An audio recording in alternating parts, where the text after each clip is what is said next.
Buenas tardes. Bueno, nos hemos recibido con una música re linda, así que empezamos esta nueva conversación dentro del mes del mutualismo, desde Aprender en Red, los cursos virtuales de CAM, te dan la bienvenida con una nueva charla.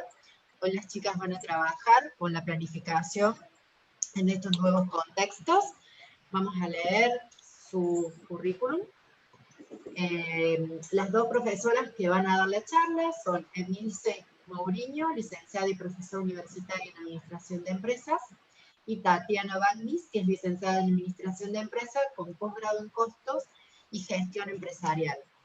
Ellas dos dan cursos actualmente en lo que es la plataforma de los cursos virtuales de CAM, y va a ser un placer escucharla. Tati está en Valencia, así que es tarde allá, pero gracias por conectarte, también darnos este ratito, y las escuchamos, chicas. Después, al final, vamos a hacer las preguntas que dejen en el chat, ¿sí? Todos los que las estamos escuchando. Adelante, chicas. Bien, perfecto. Bueno, muchas gracias. No importa el horario. No tengo problema en conectarme, por favor. No es tampoco tan tarde. Bien, lo que vamos a hacer ahora es presentar el PPT que armamos, en donde vamos a conversar justamente sobre si es útil planificar en este contexto, ¿sí? Si es importante. Lo que primero quiero hacer, o queremos hacer las dos, es agradecer por este espacio y este tiempo que justamente se nos brinda a través de Aprender en Red y a través de la CAM, ¿sí? Bien, vamos a ver si ya puedo presentar.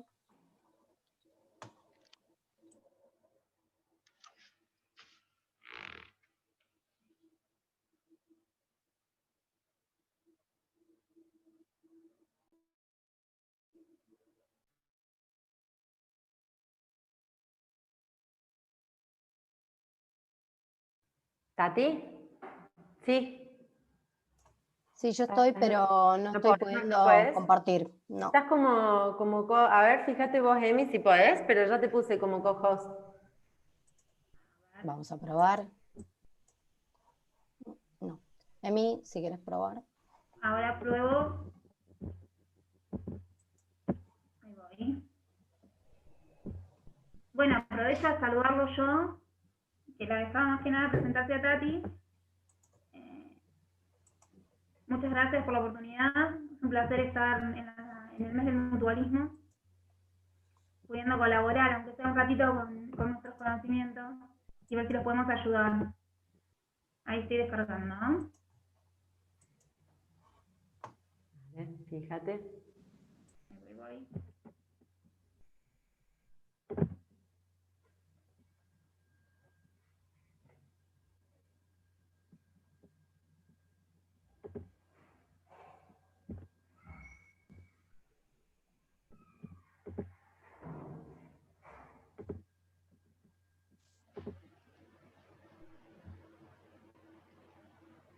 Ahí Tati está empezando a compartirse tu pantalla. Ah, bueno. ¿Está silenciada, Tati? Ahí está. Sí, Tati está silenciada.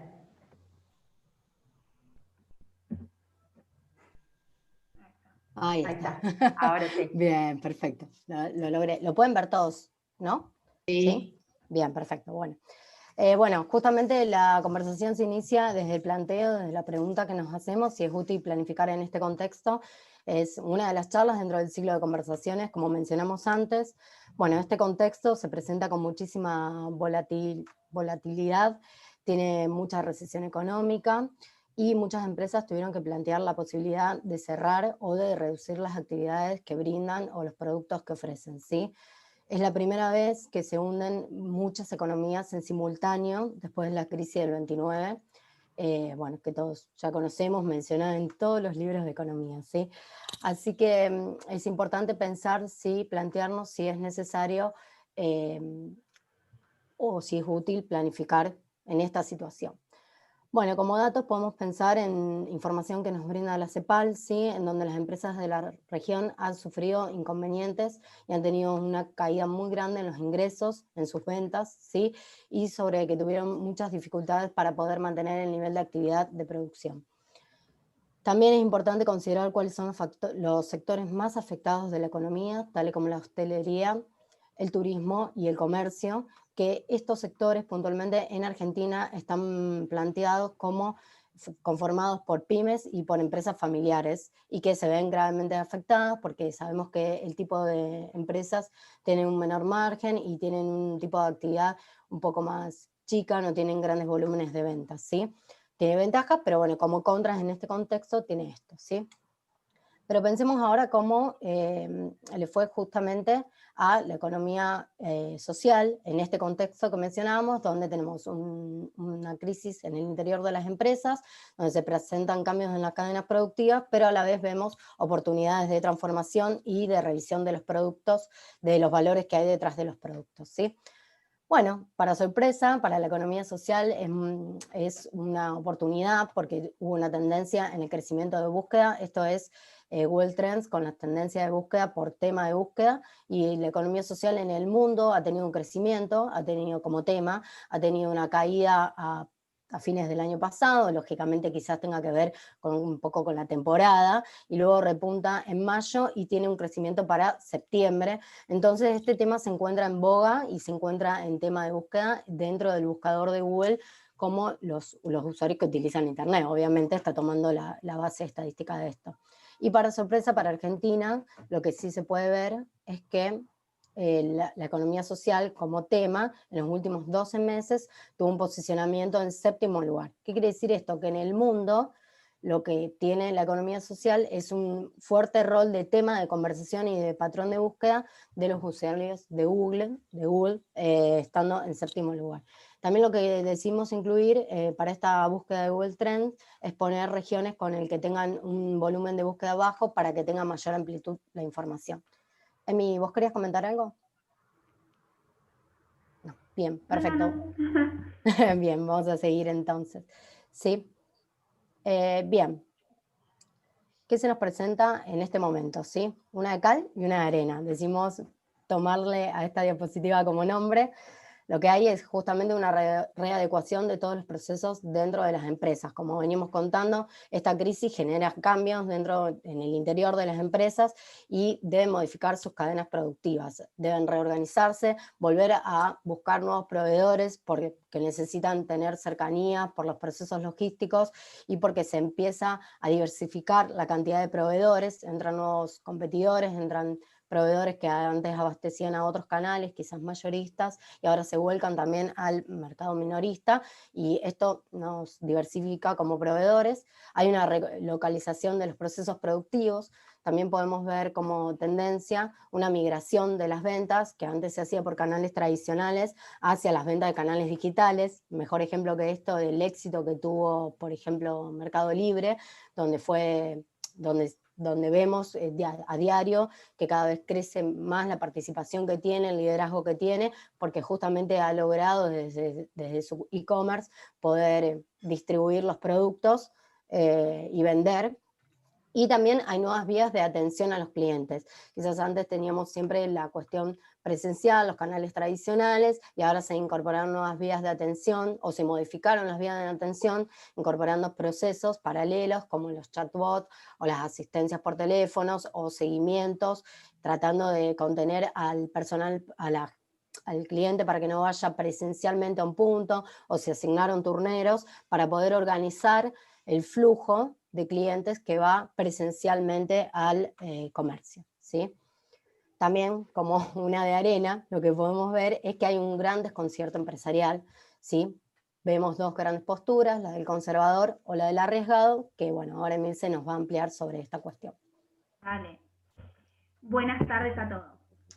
Para contribuir a lo que venía hablando Tatiana, hay una cuestión que la poca claridad para vislumbrar lo que viene y el permanente cambio, hoy en día lo único que hay seguro es que estamos en un proceso de cambio.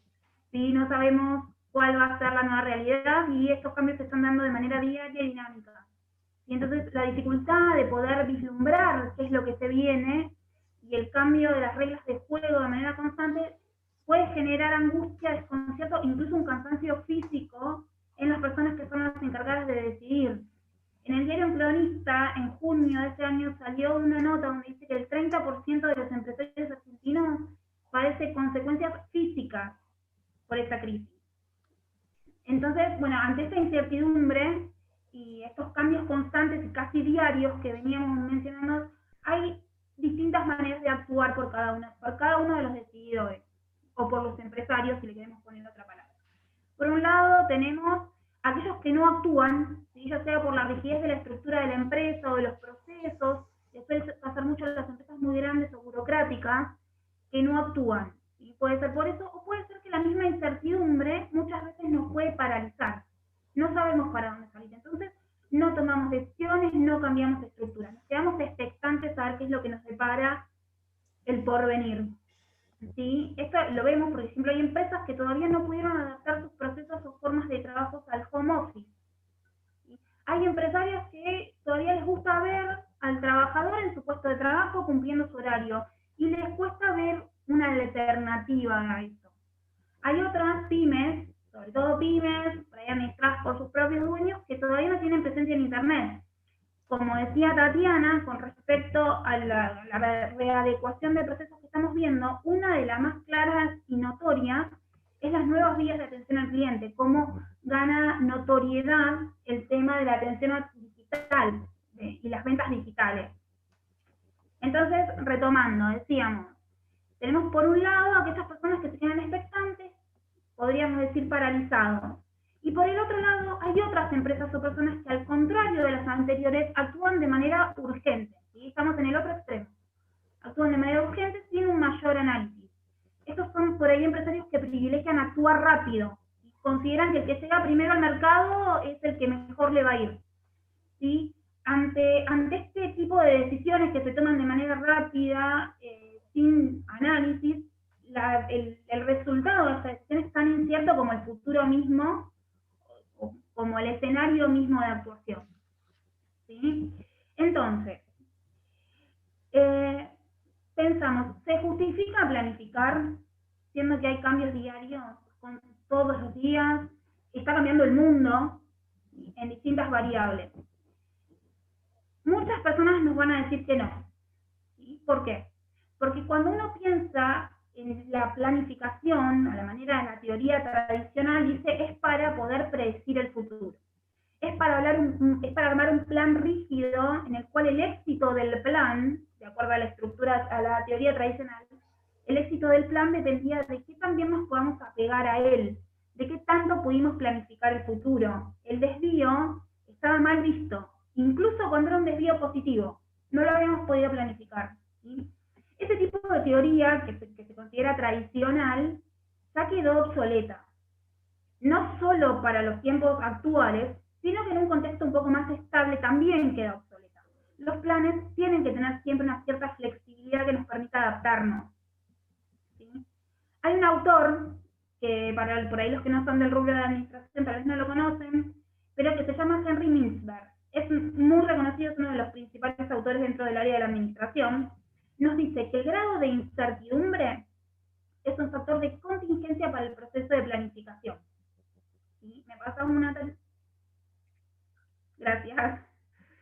Les decía que el grado de incertidumbre es un factor de contingencia para el proceso de planificación. O sea que nos va a influir en nuestro proceso. ¿Sí? Mintzberg nos afirma que cuanto mayor sea la incertidumbre ambiental, más necesidad habrá de que los planes sean direccionales y que se haga énfasis en el corto plazo. Cuando hablamos de planes direccionales, son aquellos que nos brindan un enfoque macro, ¿sí? Distinto de los específicos que nos dicen punto por punto dónde debemos ir. Los direccionales nos dan una flexibilidad necesaria en estos momentos. No obligan a los gerentes de cada una de las áreas a seguir patrones específicos y prediseñados, sino que nos permiten ir moviéndonos dentro de un objetivo general. Nos permiten adaptarnos más rápido.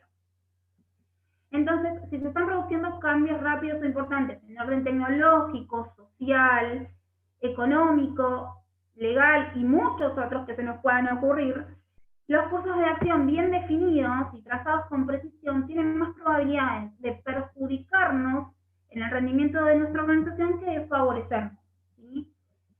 Nosotros, como decíamos, necesitamos que el plan sea flexible, que nos podamos ir adaptando. Tener los lineamientos generales nos va a ayudar.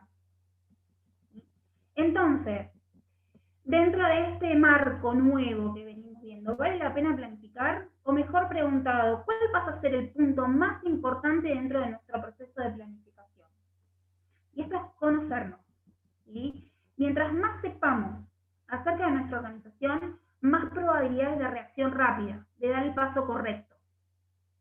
Es muy difícil pensar en una planificación, en un plan, en un objetivo, cuando no sabemos si los procesos de nuestra empresa están bien diseñados, si no sabemos con qué herramientas contamos, cómo está nuestro contexto diseñado, cuáles son las herramientas que nos permiten favorecernos, ¿sí?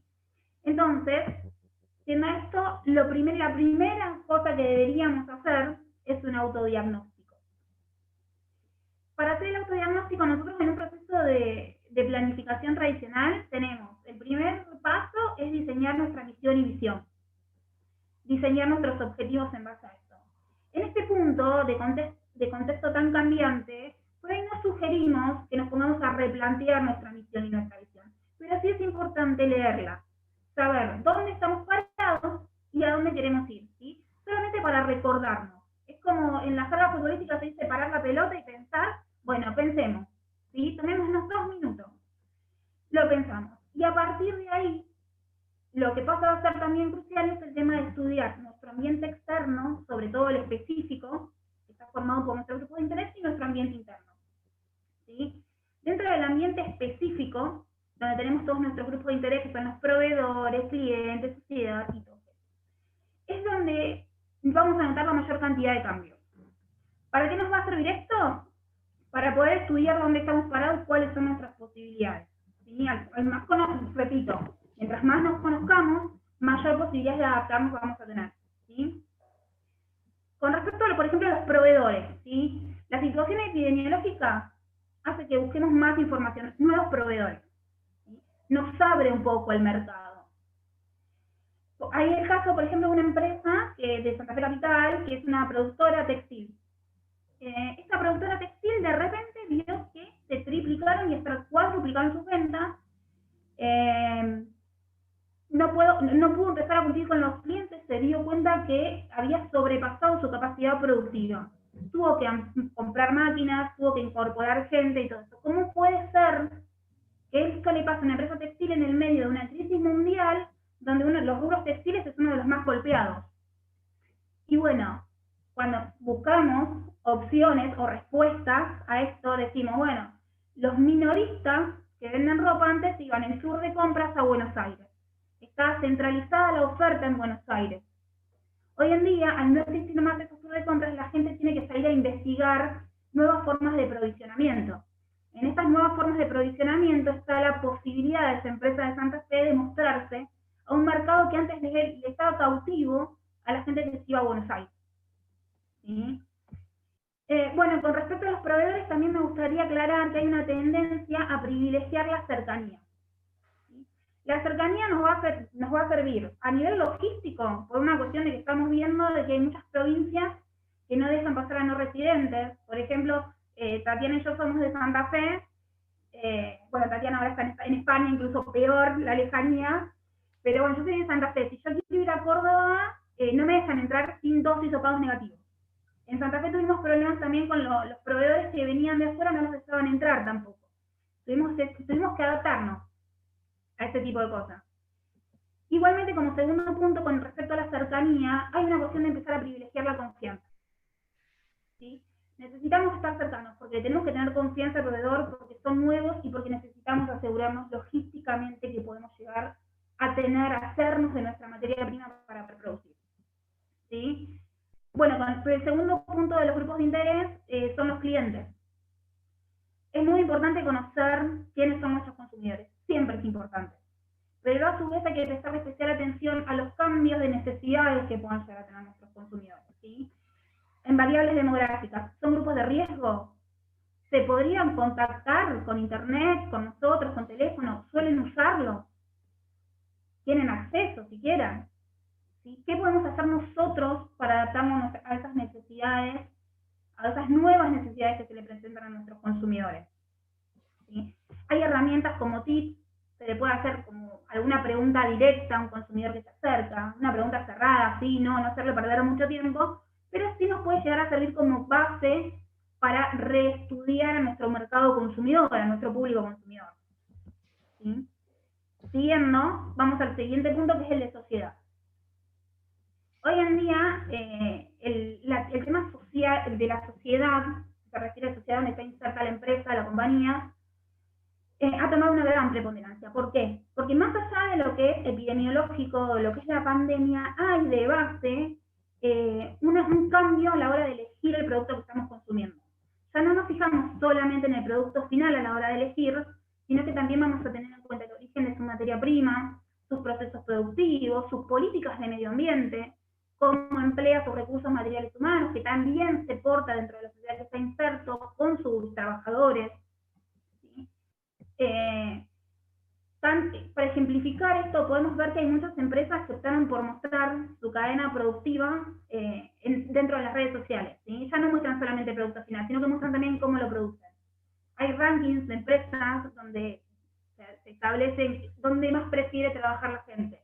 Todo ese tipo de cosas nos marca cómo la sociedad influye en una empresa y a su vez la empresa influye en la sociedad. Y cómo la sociedad está prestando mucha más atención a este tipo de cosas. ¿Sí?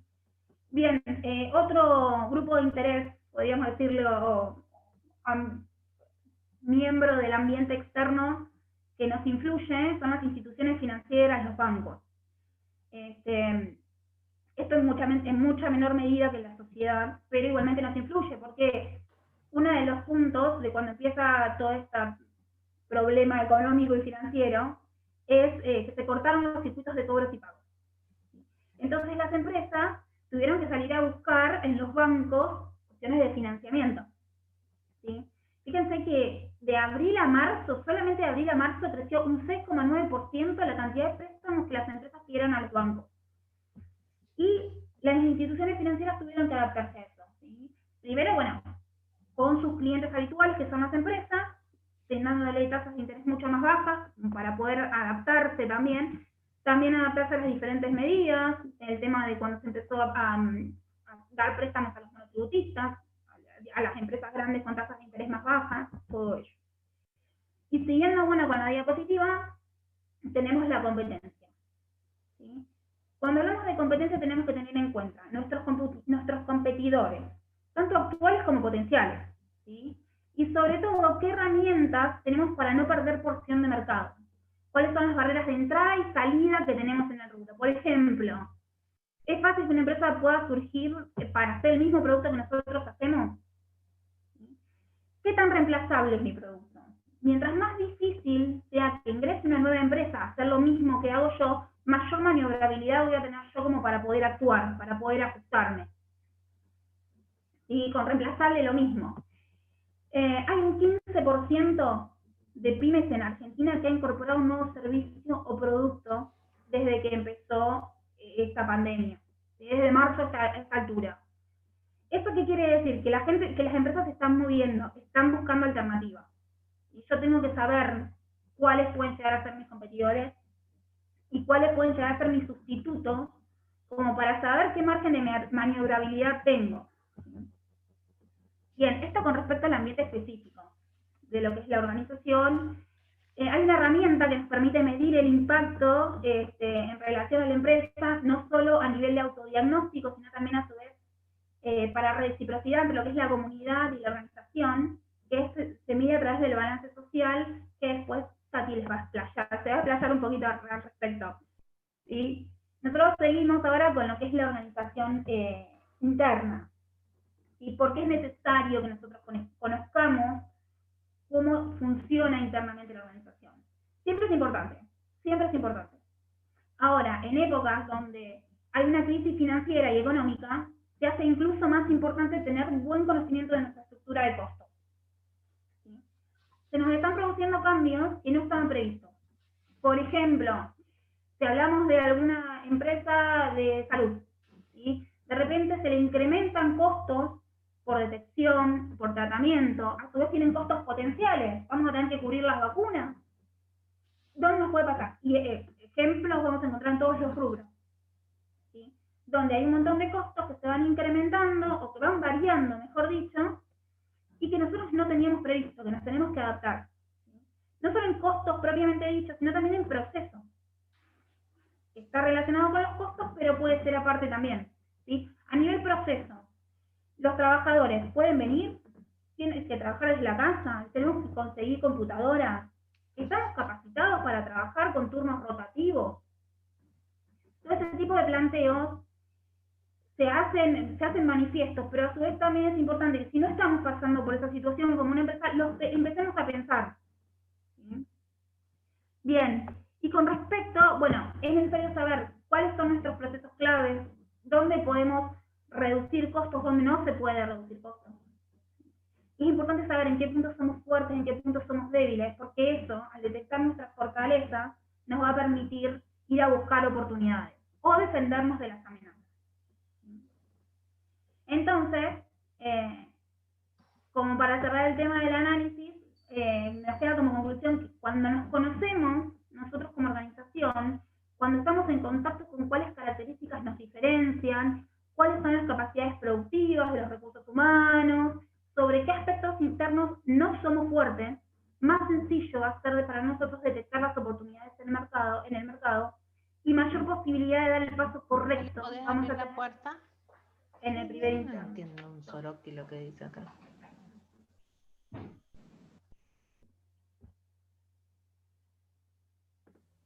Ahí No está, sé. Emi. Ya se silencié. Ah, dale. Había un micrófono abierto. Ah, bueno. Menos mal que no dijo nada. Ahí está. Ahí está. Bien. Yo no sé si repito la última parte, si se la escucharon bien, que era más o menos la conclusión, como, mientras más nos conozcamos, mayor posibilidades de ir a buscar las oportunidades vamos a tener y mayor probabilidades de no equivocarnos en el primer intento. ¿Sí? Bien, entonces, siguiendo con esto que justamente Emi repasa en esta cadena en la que vemos cuál es la teoría, cómo está el contexto y qué es necesario hacer como una autoevaluación en la empresa, pensamos en posibles pasos que pueden implementar de herramientas las entidades para incorporar dentro de su gestión, ¿sí? Algunos de los mismos son un poco más de corto plazo y más fáciles de implementar, y otros son más a largo plazo, mediano plazo, y requieren una cantidad de recursos materiales y humanos que tienen que ayudar a poder estructurarlos. Las empresas están reformulando su rumbo estratégico, necesitan tener un modelo de negocio basado en sus valores, en sus ventajas, pero que esté actualizado para que esto le dé competitividad, para que gane competitividad en el mercado. Y a la herramienta de la planificación estratégica es importante considerar factores como el entorno, que como bien hicimos mucho hincapié, es un rol muy fundamental, muy de peso que tiene hoy esta situación, los recursos materiales y humanos con los que contamos dentro de la organización y las expectativas que tienen nuestro grupo de interés más estrecho, que tenemos una sinergia permanente entre la empresa o la entidad y los grupos de interés, ¿sí? Siempre esto se va a hacer dentro del marco cultural, de la cultura organizacional y siguiendo las políticas que tiene la organización. Estas políticas nos van a permitir hacer cumplimiento de los requisitos de actuación que tiene la organización con este marco que la contiene, ¿sí? Queremos destacar que siempre es importante considerar el liderazgo que tiene que tener presente, tiene que estar presente, tener iniciativa, motivación, tiene que ser alguien en donde la gente pueda recurrir, donde se muestre equilibrado, por lo menos de la cara para afuera, ¿no? Mostrarse en eje, digamos, para poder llevar el curso de la acción de la organización en esta readaptación, y que se tengan recaudos extras para poder hacer proyecciones, ¿sí? Porque si nosotros pensamos, por ejemplo, en esto que mencionó Emi, de qué productos pueden ser los nuevos sustitutivos del mío, o qué competidores se pueden incorporar, o yo cómo puedo ser competencia por dedicarme a un nuevo canal de venta de un tercero y eso cómo me puede golpear, es importante tener cierto recaudo y colchón y los planes de contingencia en el caso de que esa expectativa de las cosas que se den en la proyección no se puedan cumplir. Sí, que voy a hacer si eso que yo proyecté como por ejemplo el lanzamiento de un nuevo producto o el lanzamiento de una plataforma o de un único canal de atención, un reemplazo, no tiene éxito. Bueno, vuelvo al canal de atención tradicional, vuelvo al presencial, reorganizo el presencial. Pensar en alternativas factibles que me permitan abordar esto si no se da el cumplimiento de los planes con las expectativas que esperamos, ¿sí? Frente a esto, nosotros pensamos que hay varias herramientas. La primera que vamos a mencionar para lo que es la evaluación de la gestión, como herramientas tenemos al FODA, conocido, presupuestos e informes de gestión. Dentro de los tableros de control y CMI son instrumentos que sirven para justamente conocer la gestión. Un tablero de control, a diferencia del cuadro de mando integral, lo que nos permite es medir la gestión de cada una de las áreas, establecer objetivos de cumplimientos en un plazo determinado y un responsable. Un responsable no de modo acusativo, sino un responsable para saber justamente, un responsable en puesto, no en nombre, para saber justamente esos indicadores que van a ser parte del tablero de control, quiénes van a responder por ellos, ¿sí? Pero repito esto, no acusativo, bueno, después vamos a ver cómo esto se hace parte, se apropia la organización para que justamente todos vayamos en la conclusión de estos objetivos. Este tablero de control lo que va a permitir justamente es plantear algunos indicadores claves de performance, de rendimiento, que nos permite justamente ver hacia dónde queremos ir, evaluar hoy qué tenemos frente a esto y cuánto nos gustaría incrementar o reducir, dependiendo de cómo sea este indicador, si es positivo o negativo, digamos, si son ventas o quiero reducir costos fijos, por ejemplo, o quiero reducir la tasa de productos devueltos por defecto, ¿sí? Esto se puede medir tanto en unidades como en pesos o en variaciones porcentuales, que esto es un poco más complicado, ¿sí? Y siempre lo que permitirá es que sea comparable a un periodo anterior, que podría establecerse en un año, en un mes, o en meses, según si nuestra actividad es estacional, como puede ser el turismo, se me ocurre, y justamente medir los desvíos, de cuánto se dio del objetivo y cuánto del periodo anterior, por ejemplo, y encontrar las causales. No pensemos que estas causales necesariamente son negativas, ¿sí? Podría tratarse de un incremento de ventas, podría tratarse de un incremento de personal, y buscar por qué es. Quizás nosotros tenemos un incremento de personal, por esto que justamente planteó Milce, que es la rotación de personal o cubrir puestos. Algunas organizaciones se están organizando con equipos que van una semana un equipo y otra, por ejemplo en un punto de atención presencial, y ver por qué tenemos más rotación, si por ausentismo, las causales, buscar las causales de por qué se nos están cambiando estas variables, ¿sí? Y otra herramienta que nos permite justamente medir la gestión o ganar previsibilidad para un futuro incierto es hacer herramientas de análisis de sensibilidad. Acá hay muchos software o programas que se pueden utilizar, pero bueno, el más sencillo para implementar puede ser una simulación Monte Carlo, por ejemplo, pero el más sencillo de implementar es la evaluación de escenarios. Pusimos dos ejemplos acá. Archi mega conocido el FODA, me imagino, donde, bueno, en este caso sacamos un ejemplo de una agencia de turismo. No tengamos miedo a incorporar estas herramientas, porque justamente lo que nos permiten es sincerarnos con la organización, ¿sí? Quizás nos cueste ver nuestras debilidades o nos cuesta ver las oportunidades que hay en el contexto, pero bueno, con una planificación estratégica, con un autodiagnóstico, con una autoevaluación, conociéndonos, como dijo Milce, nos permite ver en qué cosas somos fuertes y un poco débiles, que está en la parte interna, ¿no? Y en qué cosas se presentan las amenazas, que hoy hay muchas, abundan, y cuáles son las oportunidades que también abundan para este sector, ¿sí?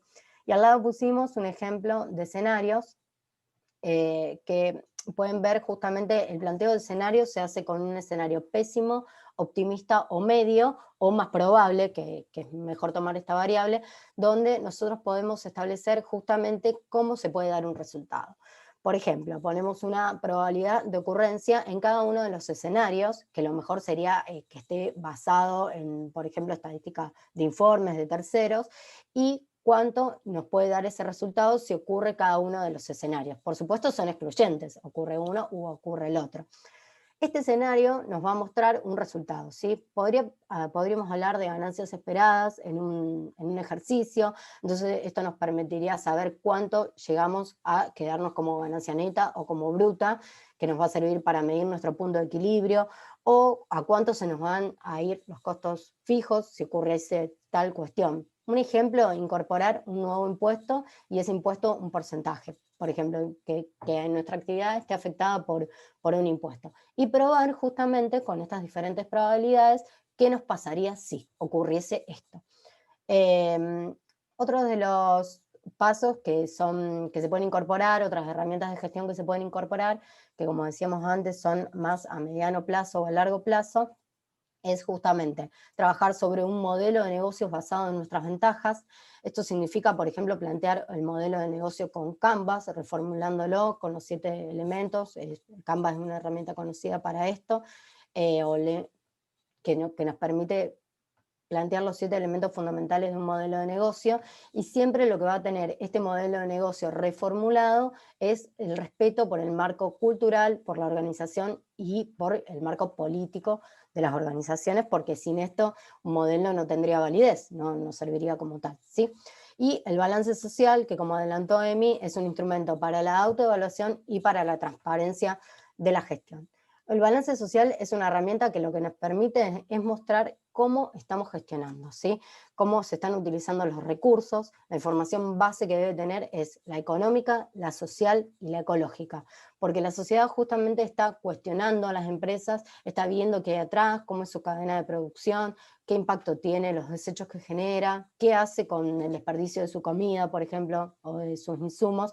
Entonces, el balance social transparenta esta gestión y nos permite justamente mostrar cómo estamos trabajando, cómo estamos gestionando los recursos que los mismos asociados, en el caso de las mutuales, nos dan y nos confían para su administración.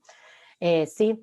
Como ventaja que podemos mencionar que tiene el balance social es que justamente muestra otro tipo de economía, ¿sí? Que otro tipo de economía es posible, que hay otras alternativas de gestión, cuantifica toda la fuerza que tiene la economía social, cuánto el rol activo de la participación que tiene en la economía, ¿sí? También lo que tenemos que tener en claro es que es muy importante para un balance social tener una clara política de responsabilidad social, que debe estar establecida, debe ser conocida por todos y debe ser bien representativa del sector. Cuando nosotros hacemos balances sociales o tableros de indicadores, es importante también que sea conocido por todo el personal, por todos los que son parte de esto, porque justamente lo que permite es que las personas lo apropien, peleen por eso, vayan hacia ello porque tienen claro qué quieren hacer, qué pueden hacer, y también que tengamos un feedback de eso, que nos permitan decir qué cosas podemos mejorar, qué podemos incorporar, qué escuchan de nuestros clientes del otro lado. Entonces eso se va realimentando permanentemente. Entonces balance social nos va a mostrar el rol que tiene la entidad dentro de nuestra comunidad en estos 3 ejes, ¿no es cierto? El económico, el social y el medioambiental. Acá tenemos 2 ejemplos de lo que es un modelo Canvas de Netflix, la plataforma, ¿sí? En donde plantea cuáles son justamente las alianzas clave que tienen, los recursos, cuál es la propuesta de valor que ellos hacen, y el servicio, los canales y la estructura de costos y cómo va a solventar esa estructura de costos.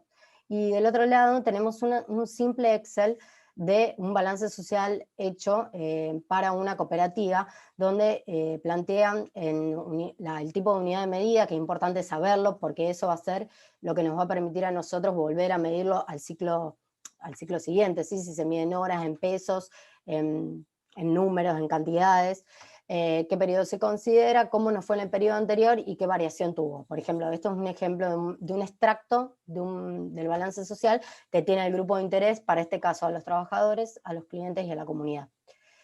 ¿Sí? A lo mejor estos modelos se presentan con un poco complejos, ¿no es cierto? ¿Cómo empiezo? No sé cómo arrancar, qué es una estructura de costos y cómo pienso en las diferentes fuentes de ingresos. Basta con a lo mejor ponerse con una hoja y escribirlo, plantearnos, reevaluarnos, eso nos va a dar claridad, nos va a permitir despejarnos, reposicionarnos, o con un Excel. En el ejemplo anterior veíamos que había un Excel con los 3 escenarios y los porcentajes de probabilidad y los resultados, o en este Excel donde nosotros podemos hacer un porcentaje comparativo de crecimiento o de caída de alguno de los indicadores que establecimos dentro del balance. No pensemos que tenemos que poner 5 o 10 o X cantidad de indicadores por rubro o por grupos de interés, sino empecemos con uno. Quizás para agarrar confianza podremos empezar a trabajar con los indicadores que son más fáciles de obtener, que tenemos mayor información, o que vemos que hay grupos que quieren participar, que toman iniciativa de esto, y después ir profundizándolo.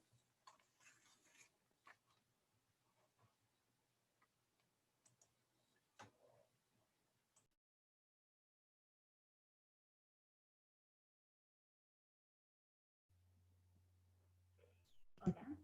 ¿Se me escucha ahí? Perdón. Sí, Emi, se escucha. Se me había trabado el micrófono, perdón. Bueno, no, más que nada como para ir cerrando algunas conclusiones que nos quedan después de la charla. ¿Es útil planificar en este contexto? Sí, es útil, pero planes direccionales y a corto plazo, estos que nos dan los lineamientos que yo les contaba antes. Estos planes direccionales nos van a permitir reaccionar, y para reaccionar tenemos que tener un gran conocimiento de nuestro contexto y de nosotros mismos. Pero a su vez, y aclaramos, que dentro de lo que es mutuales y cooperativas, donde se pregona la confianza, la presencia y la responsabilidad, hay una fuente de oportunidades. Acordémonos que se están privilegiando los negocios de cercanía. Este tipo de trato de confianza es algo que las mutuales y las cooperativas ya vienen teniendo, a diferencia de por ahí algunas otras empresas que no tienen esa visión tan cercana, este vínculo cercano con sus consumidores, clientes, socios, ¿sí? Entonces ahí tenemos una fuente de oportunidad, tenemos posibilidades de poder adaptarnos, de poder enriquecernos con este tipo, con este nuevo escenario. ¿Sí? ¿Katy? Katy, estás muteada. Sí, sí. Bueno, esa es la conclusión que justamente nosotras creemos que puede contribuir, que en un contexto en el que los consumidores buscan la confianza, que las empresas los respeten como tales, y que las entidades de la economía social puntualmente tienen esa característica natural, tienen ese valor intrínseco, lo tienen dentro de sus principios, que se aproveche esa oportunidad justamente readecuando los procesos o los puntos que sean necesarios dentro de la estructura interna, ¿no? Bueno, chicas, yo tengo una pregunta. Me gustaría, Tati, que nos cuentes tu experiencia y tu vasta experiencia con el tema de las mutuales de salud y el relevamiento que hiciste en su momento, que fue clave para identificar a muchas mutuales del interior. Y la segunda pregunta es, ¿cuáles serían los indicadores más importantes o más sensibles que considerás deberíamos tener en cuenta cuando justamente queremos implementar un sistema de tablero de control? Bien, para la primera pregunta, Marita, bueno, nosotros a través de FAMSA, varias mutuales hicieron un relevamiento a lo largo de 2 años, en donde relevaron todas las mutuales y cooperativas que prestaban servicios de salud, y fue un trabajo muy extenso. Hacía en 2008 que no se conocían datos oficiales en torno a las mutuales, que este relevamiento se había hecho con INADES a través de carta. Lo que nosotros llevamos a terreno a 24 encuestadores con estadistas y volcamos toda la información, y lo que mostró es justamente la diversidad que hay en la oferta y el gran rol protagonista que tienen las mutuales y las cooperativas, más que nada en el interior, donde son entidades que ofrecen muchísimos servicios y que esos servicios hasta exceden a los que corresponden a la cuota social.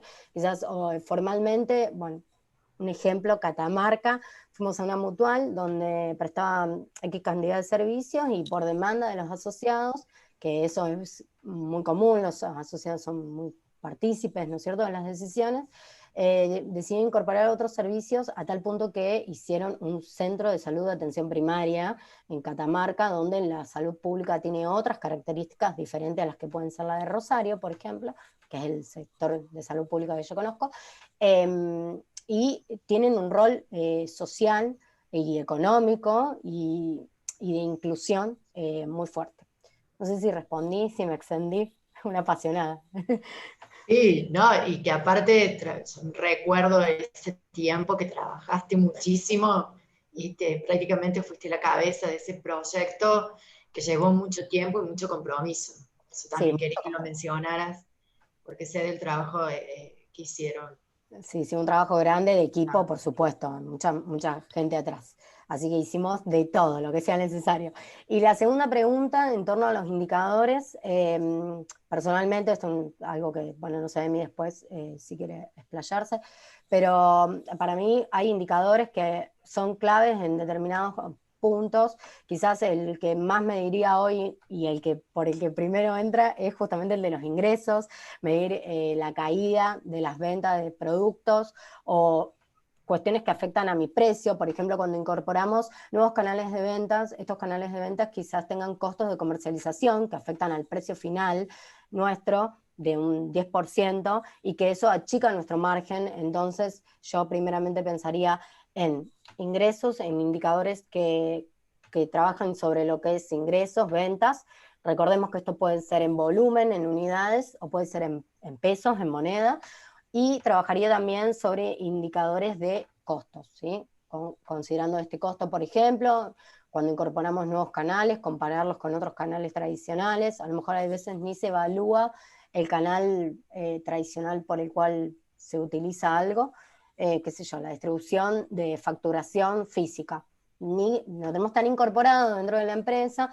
Ya está, envío todas las facturas mensuales a todos mis asociados a través del correo y no pienso que a lo mejor hay otras alternativas, de las cuales también tengo que considerar esto que bien decía Milce, que era ver si mi público está adaptado a este tipo de herramientas. Quizás yo no puedo obtener un 100% de la totalidad de adhesión de una factura online, pero bueno, puedo reemplazar una parte de los mismos y también escuchar al asociado, al cliente que está pidiendo, para mí es fundamental.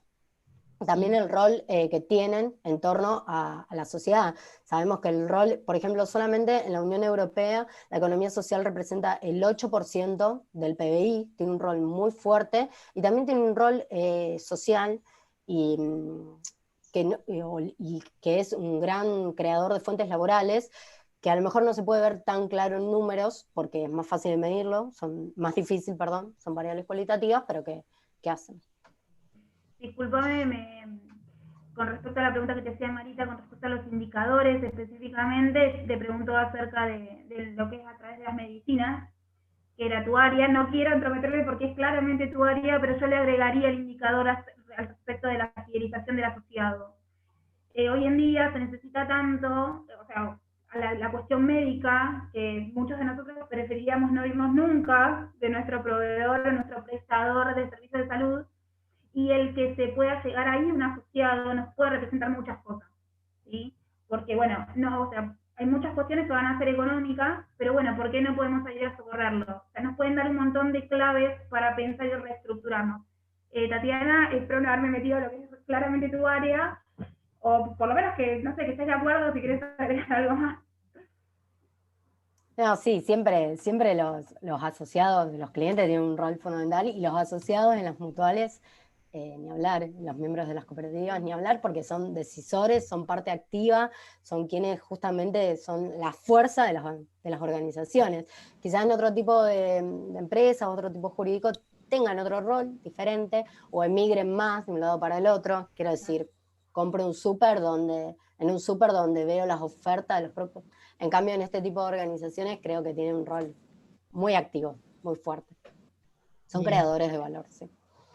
Sí, son lo central, digamos, en estos procesos.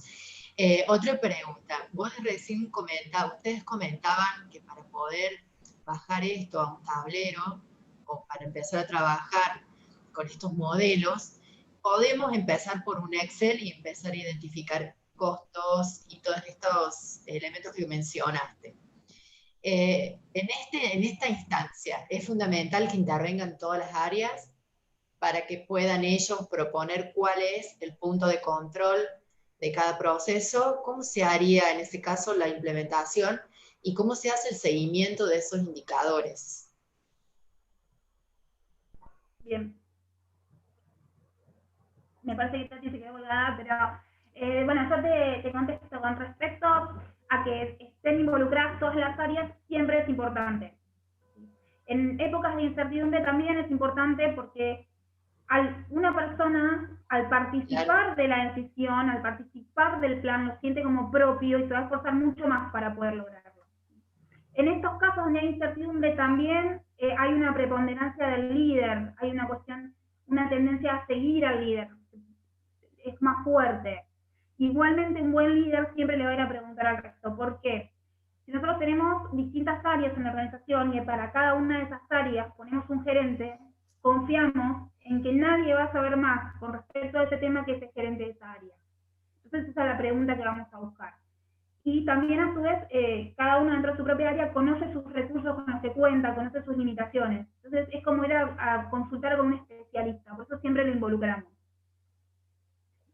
Y con respecto a ir adaptando por ahí las herramientas, cuando nosotros pensamos en un tablero, en un control de indicadores, en un seguimiento, se nos viene a la mente que estamos hablando de un sistema súper elaborado. Cuando realmente tenemos herramientas como para que cada uno de nosotros, hasta incluso de manera individual, de manera personal, pueda usar esas herramientas. ¿Sí? Desde un contador que recién pone su estudio, hasta una multinacional. Todos lo podemos usar, empezando por el FODA, que mostraba antes Tatiana, las imágenes, analizando distintas variables, ¿sí? Empezar a pensarlo es el primer paso para después poder implementarlo. También debe haber modelos que se pueden bajar de internet, ¿no es cierto? Que se puedan aplicar directamente, que sean simples. Sí, hay claro, hay planillas simples, por eso nosotros hacíamos hincapié en esto, en plantear y ver en qué queremos empezar a trabajar, y que a lo mejor la forma más fácil, aparte de hacerlos parte a todo, aparte de que todos sean parte, es justamente empezar quizás con indicadores que sean de más fácil obtención o de que mayor apertura haya para brindar la información, que no necesariamente genere una resistencia innecesaria. Cuando podamos ver esta herramienta, como somos parte de la visualización, y siempre de modo no acusativo, sino de un modo de participación activa, es más fácil conseguir la adhesión de toda la organización. Bien, y otra pregunta, estoy muy preguntona, perdón. Pregunta. Ustedes recién hablaban de la importancia en el tema del balance social y del triple impacto. Esto del impacto en lo económico, en lo social y en lo medioambiental. Muchas de estas mediciones generalmente no pueden ser cuantitativas, son más cualitativas, ¿verdad? ¿Hay algún lugar donde uno pueda hacerse de estas mediciones o cómo en ese caso se puede medir el impacto de nuestras acciones y volcarlas en ese balance o en indicadores? Bien, hay herramientas que pueden medir justamente en lo que es, por ejemplo, un clima laboral, haces una encuesta, donde no sea necesariamente una encuesta de desempeño, porque eso, sino una encuesta que vaya a darle espacio al empleado, al colaborador. Las mutuales tienen muchísimos actores que no son colaboradores, empleados directos, donde esta persona pueda volcar qué siente de la organización. Y con lo tercero también, con los terceros, con el contexto de la sociedad, hay herramientas que miden especialmente el impacto, por ejemplo, en redes sociales, que te permiten ver qué feedback o qué tan receptivo es tu público. Claro, porque por ahí es lo más complejo de identificar, es lo cualitativo, ¿no? Sí, claramente. Y hay que tener, eso también, esa búsqueda se puede hacer viendo qué otras empresas o instituciones trabajan en estas líneas y ver cómo miden eso. Por ejemplo, Natura trabaja mucho con todas estas cosas y tiene indicadores de medición de impacto. Es interesante investigar un poquito en eso. Claro, hay herramientas que algunas son gratuitas y otras que tienen un cobro de membresía que te permite ver qué impacto, por ejemplo, tiene en redes sociales una publicación que haces con una acción. Por ejemplo, tomando el caso de Natura publica una foto de que la recolección de frutos para hacer tal crema se hizo con tal comunidad, en asociación con tal comunidad. Por supuesto, atrás hay muchísimo contenido de comunicación, de saber comunicar eso al público. Bueno, estas herramientas te permiten ver cómo es el feedback de ese usuario que ve esto. va hacia un link, cuántos rebotes tienes, cuántas visualizaciones, por ejemplo, vos podés agregar un link donde puedas obtener más información en torno a esta comunidad. Y como es la obtención de la materia prima, cuántos relinkean y se llevan ahí, o cuánta, no sé, tasa de rebote tenés ante un mail, por ejemplo. Hay herramientas. Incluso también se puede medir la huella de carbono, la emisión menor de gases, si es que los residuos que desechamos, cuál es el impacto de eso también en el ambiente.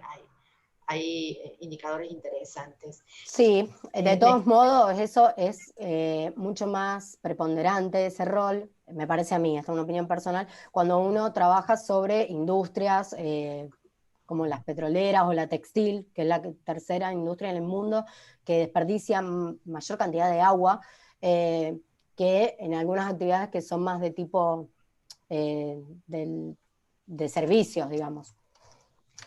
Sí, pero hay, por ejemplo, reducción de energía eléctrica, utilizar en la institución, eso, o sea, hay que como que cuando uno se sensibiliza en estos temas, empezar a investigar cómo podemos medir nuestras buenas prácticas en estos 3 puntos, ¿no? Que se les llama el triple impacto. Mira, acá te menciono un ejemplo de algo que hicimos en la empresa en la que yo trabajaba. Hicimos el reemplazo de los descartables, consumíamos muchísimos descartables, tomábamos un café, un vasito de agua, el descartable y chiquitito. Entonces un trago de agua pasaba, un trago de agua tiraba, pasaba. Bueno, entonces dijimos, vamos a ir hacia el reemplazo de esto hacia el vidrio. Volvamos con las jarras de vidrio, con el vasito de vidrio, y le vamos a dar a cada colaborador un set para que pueda tener un set permanente. Entonces, con las que nos acompañaban en ese momento, juntamos las tazas, los vasos descartables que utilizábamos 3 días. Dijimos, bueno, juntamos 15 días los vasos. Al tercer día, la gente de mantenimiento nos quería matar. Había tazas, batidores, lo que se te ocurra, servilletas, todo en torres llenas de café, de desperdicio de leche de café. Ahí hicimos con todo eso una exposición, los abrochamos, los colgamos todos y hicimos un camino para entrar a la empresa. Y dijimos, bueno, todo esto nosotros lo generamos en X cantidad de días, nosotros solos, en ese punto en Rosario. Y fue un impacto visual, que la verdad que lo logró la chica de comunicación. Fue un impacto visual en el que realmente nosotros a esa campaña logramos muchísima más adhesión. No implementamos en ese momento una herramienta más que la consulta, el boca en boca, que sigue funcionando como herramienta, pero realmente todos estaban choqueados y decían, no podemos creer toda la cantidad de vasos que desperdiciamos. Utilizamos 4,25 vasos por día, trabajando 9 horas, 4 vasitos, yo hacía así, tomaba, tiraba, bueno, 4 vasos por día. Exacto, claro. Bueno, esa es una acción súper concreta para medirla, ¿no? Y ahí se puede expresar en el balance social, sí, qué interesante. Sí. ¿Quieren contar, chicas, de qué se trata el curso que ustedes dan en la virtualidad, que está referido a estos temas, pero para poder hacer una introducción? Bien, el curso básicamente nos estamos dando herramientas y profundizamos mucho más en lo que es tablero de indicadores. Cómo armar indicadores, sobre qué pautas se arman los indicadores, cómo se relacionan entre sí.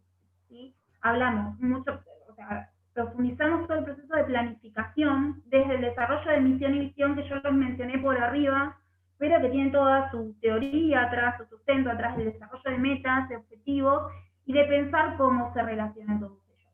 ¿Sí? Es como, bueno, llegamos a la herramienta de la cual estamos hablando. Nosotros podemos hacer un tablero de comando, y eso es lo que desarrollamos en el curso. Bien. Y tienen otro también por ahí dando vuelta que lo van a hacer próximamente, ¿no? Aquí Mariano les pregunta, muy interesante la charla, chicas, dice, sobre el manejo de riesgos en la empresa. Sabemos que nadie se imaginaba una pandemia, pero ¿qué creen que es el mayor aprendizaje que nos dejó? Bien, yo creo que todavía estamos en el proceso de aprendizaje.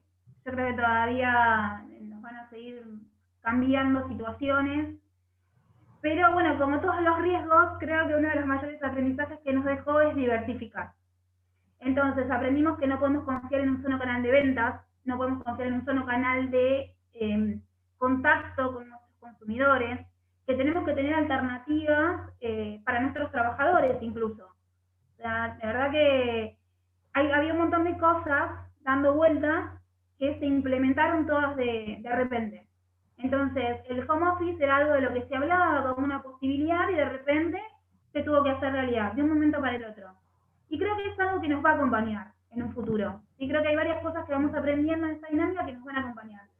Muchas empresas que no tenían ni siquiera una página de Instagram, entendieron que hoy es una herramienta fundamental para poder vender. Y las personas que entraron a Instagram y que se empiezan a manejar con esas herramientas ya no se van a ir. Son aprendizajes adquiridos. Después veremos lo que nos depara día a día. Yo creo que todavía estamos en proceso de aprendizaje. Bueno, chicas, no hay más preguntas. Si quieren cerrar con alguna conclusión. Bien. Un mensaje positivo.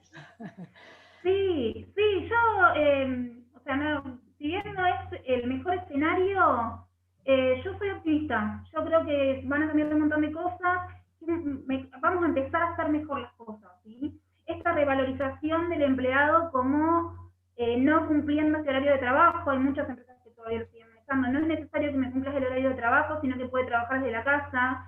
Se ha visto el compromiso también de cada una de las personas en salir a buscar una alternativa, en ir adaptándose a los cambios, en ir adicionando nuevas herramientas en cada uno de nosotros. Y bueno, siempre que por ahí queda medio coloquial, pero siempre que se mueve el tablero, vienen cosas nuevas. Y las cosas nuevas son emocionantes, por lo menos para mí. No sé si a todos les pasará lo mismo. Sí, ni hablar. Hay una oportunidad, y yo creo que también en el sector de la economía social lo que se puede ver que son justamente los grandes valores que tiene la defensa, con esta oportunidad de que el consumidor mide la confianza, la responsabilidad de la empresa atrás del producto, es una oportunidad. Creo que hay una preguntita, ¿puede ser? Sí, Tati, ¿querés leerla vos? Ah, bueno. Buenas tardes y gracias por tan contributiva charla. ¿Les parece que un vendedor puede aplicar esta herramienta? Sí, por supuesto. Puntualmente, el tablero de control, lo que, a diferencia del CMI, el cuadro de mando integral, el tablero de control se puede aplicar por áreas, se puede aplicar por ejemplo, si tenés categorías de vendedores o canales de ventas, quiero decir minorista, mayorista, categorías de vendedores senior o individual y ejecutivo, empresarial, como a lo mejor es el sector bancario, y hasta podrías establecerlo vos misma, con tus propios, o mismo, Vero, sí, chica, lo podés establecer vos misma con tus propios objetivos. Es algo que sería muy interesante, ¿no? Ni hablar. Bien. Creo que respecto a lo que a las conclusiones finales, ¿sí? Te la conozco, Vero Damiani, perdón, me emocioné. Con respecto a la conclusión final, esta situación ha visibilizado muchas cosas, lo bueno y lo malo, las oportunidades y las debilidades. Lo importante es atender a todas estas herramientas para empezar a aplicarlos y hacerlo de una manera ordenada y prolija. Nos visibiliza mucho la virtualidad y esto de las distancias exige la profesionalización también de las tareas. El teletrabajo no es sencillo por muchas razones, por el manejo del tiempo y también el cómo medimos el resultado de algo o cómo medimos a un empleado que está haciendo tal o cual tarea. Entonces, esto pasa a ser una herramienta interesante, el tema de los indicadores y la profesionalización, que es, bueno, todas las capacitaciones, cuanto más se pueda mejor, y las puntuales. Creo que no hay más preguntas. No. Bueno, de todos modos, nos pueden, no sé, preguntar o acercarle la pregunta a Agos, a Marita, no hay problema. Tal cual, queda grabada la charla también para todos aquellos que no pueden asistir. Como esta red llega a todo el país, hay mucha gente que no tiene acceso a internet y que también los ven después cuando pueden tener acceso. Hay mucha gente que está en la frontera, entonces es una herramienta muy federal, de la cual somos parte todos, eso es lo importante. Y los nuevos cursos comienzan en noviembre, y uno de ellos es justamente el de las chicas, así que si quieren profundizar en estos temas, bienvenidos. Claro. María, hay una pregunta más. ¿Cómo? Hay una pregunta más. Vamos todavía. Una ¿Quién la última. lee? ¿La lees, Tati? Sí, cómo no. Indiana, ¿puede ser? Ujú. ¿Se pudo verificar? O sí, verificar. Versificar, disculpen chicas, versificar la posibilidad. Gracias por la charla, muy interesante, muy completa. Sí, me encantó la charla y vi ese aspecto de que se puede versificar la conectividad, pero porque el trabajador tenía alguna experiencia de, no sé cómo serán los trabajos que vienen, si no se puede quedar meramente el trabajo en la casa o por teletrabajo, no sé cómo mutará esto. Gracias. Sí, no, de nada. Yo creo que esto va a ir cambiando con respecto a cada tipo de trabajo. O sea, no es lo mismo un mecánico, por ejemplo, que una persona que trabaja en una oficina. Una persona que trabaja en una oficina es más probable que pueda adaptar directamente todo a su home office, a trabajar desde su casa. Un mecánico ya es un poco más difícil. Claro, el Y sector sí, y el rubro, claro. y sí tiene que ver con que cada uno de los trabajadores tiene una experiencia previa, que conocen su trabajo y que se hacen cargo de que les gusta su trabajo también, ¿sí? Es algo que también queda valorizado como existían empleadores por ahí que no terminaban de confiar en el empleado y se dan cuenta que los resultados están, que hay gente que trabaja para cumplir la tarea.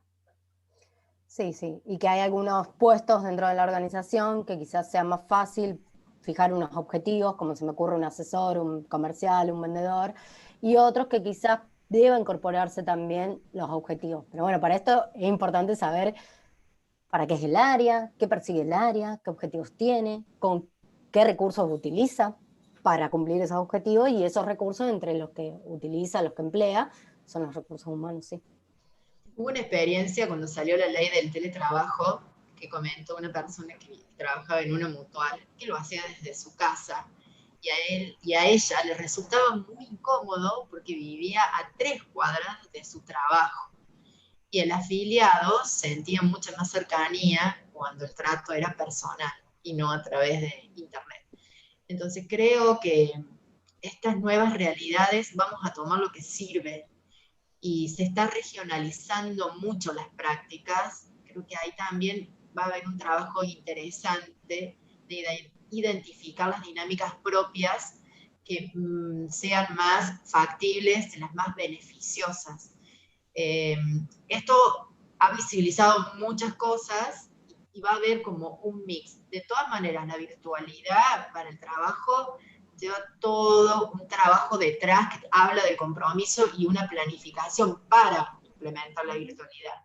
Porque todo esto que ha sucedido en esta época ha sido para salvar la situación, pero ha complejizado mucho, mucho emocional y también prácticamente a las instituciones. Entonces, este mix va a venir de repensar nuevamente qué es lo más conveniente. Ni un extremo ni el otro. Se tomará la parte que me sirve, pero hay que ser consciente de la planificación y estas herramientas que están dando las chicas es súper interesante para considerar el todo, ¿no? El contexto de afuera, el interno, la cultura y las características de cada mutual.